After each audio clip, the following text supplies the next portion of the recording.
When we talk about daylight in architecture, we're not just talking about making a space look pretty. We're talking about energy performance, user comfort, and the overall quality of space. With today's focus on passive design strategies, using daylight efficiently isn't a luxury anymore. It's a design necessity. A well-designed daylight strategy can do wonders. It reduces the need for artificial lighting, which saves energy. It creates a stronger biophilic connection, making people feel more relaxed and mentally refreshed. And it builds a visual link with the outside world, blending the building into its natural context. In this video, we'll break down how daylight can be smartly integrated into architectural design, both technically and artistically. I'll also walk you through some amazing examples, from iconic classics to cutting-edge contemporary projects. Let's dive in. Before we get into the design strategies, let's go over some core concepts that help us understand how daylight behaves in a building. First, daylight versus sunlight. These two are often confused. Daylight is diffused, soft, and comes from the whole sky dome. Sunlight, on the other hand, is direct, intense, and casts hard shadows. In design, we aim to maximize daylight while controlling direct sunlight, because too much sun can cause overheating and glare. Next, orientation matters. South-facing windows, in the northern hemisphere, bring in the most light throughout the day, while north-facing ones give you soft, consistent illumination without direct sun. And then there's transparency and opacity. Not all glazing is the same. We use different types of glass, like low-E coatings or double glazing, to filter, reflect, or diffuse the light depending on what we need in the space. Finally, we have light-modifying elements, things like brise-soleils, light shelves, overhangs, and reflectors. These tools help us shape the light, bounce it deeper into the space, and reduce glare. Think of these concepts as the foundation before we start exploring actual design strategy. Guiding and enhancing daylight. Alright, now let's talk about how architects actually shape daylight in a space. These aren't just abstract ideas. They're techniques you can see in real buildings all around the world. Orientation and openings. The first and most fundamental decision is where you put the windows. Large, south-facing openings provide abundant daylight, but need shading. Proper shading not only prevents overheating, but also helps diffuse light evenly throughout the interior space.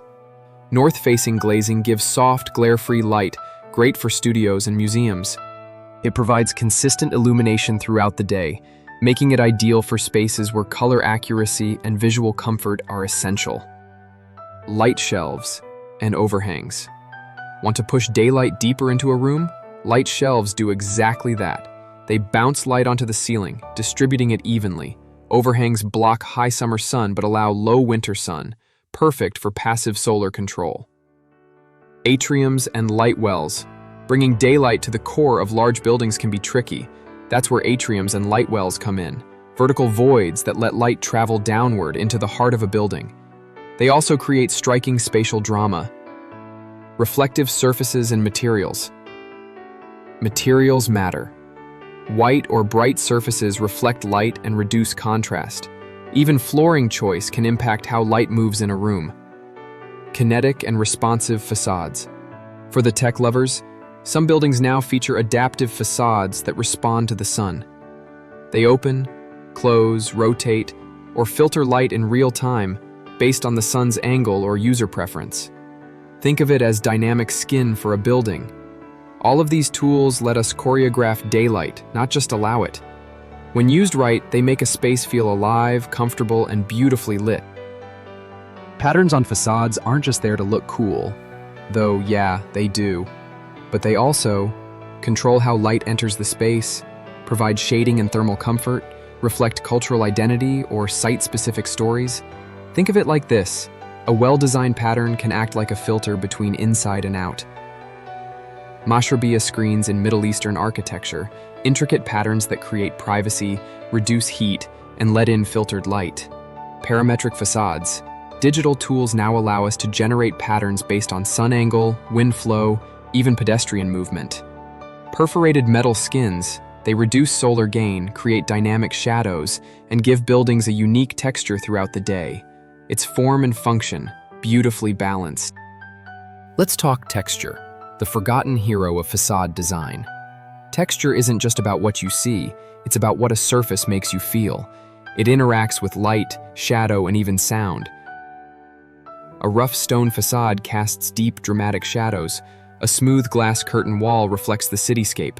A timber cladding warms up the visual tone and invites touch. Texture can change a flat surface into an experience. Zumthor's Columba Museum uses handmade gray bricks that reflect light differently with every step you take. Herzog and de Meuron's De Young Museum has a perforated copper skin that ages, weathers, and changes its character over time. Texture tells stories of material, climate, even time. So when you design a facade, ask yourself, how should it feel? Let's talk innovation, because the future of facade design isn't just about materials and form anymore. It's about intelligence. New technologies now allow facades to respond to sunlight, not just passively receive it. Kinetic facades move and adapt based on light conditions. Think of buildings that bloom like flowers in sunlight and close at night. It's truly magnificent, isn't it? Electrochromic glass adjusts its transparency depending on how bright it is, giving you control over glare and heat without curtains. Smart shading systems use sensors and algorithms to optimize daylight throughout the day.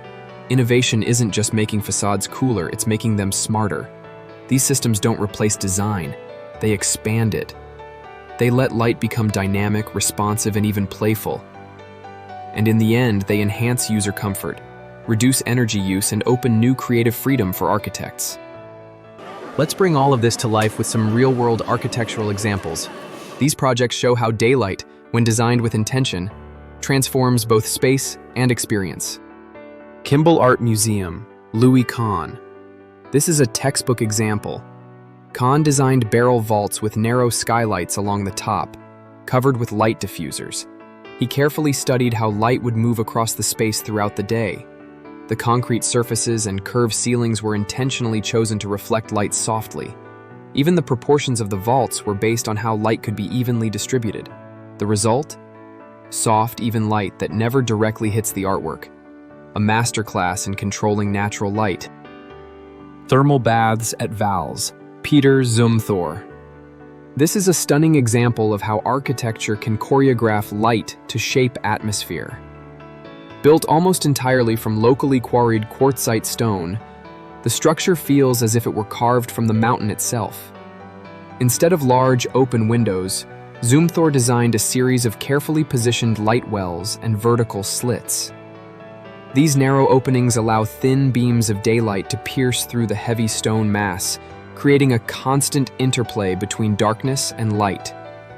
The contrast is intentional. It guides how visitors move, where they pause, and how they feel. In certain spaces, the daylight appears almost sacred, quietly illuminating the water and rough textures around it. The result is not just a bathhouse, but a deeply sensory experience. The Louvre, Abu Dhabi. Jean Nouvel. This architectural icon in the Middle East is more than just a museum. It's a study in how daylight can be transformed into a sensory experience.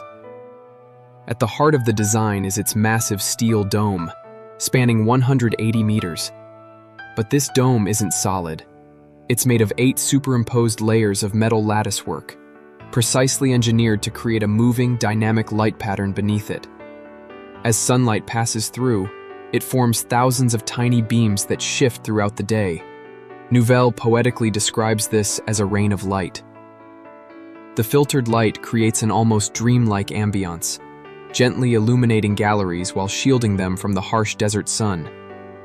This is a masterclass in merging tradition and innovation, blending Islamic geometric motifs with cutting-edge engineering.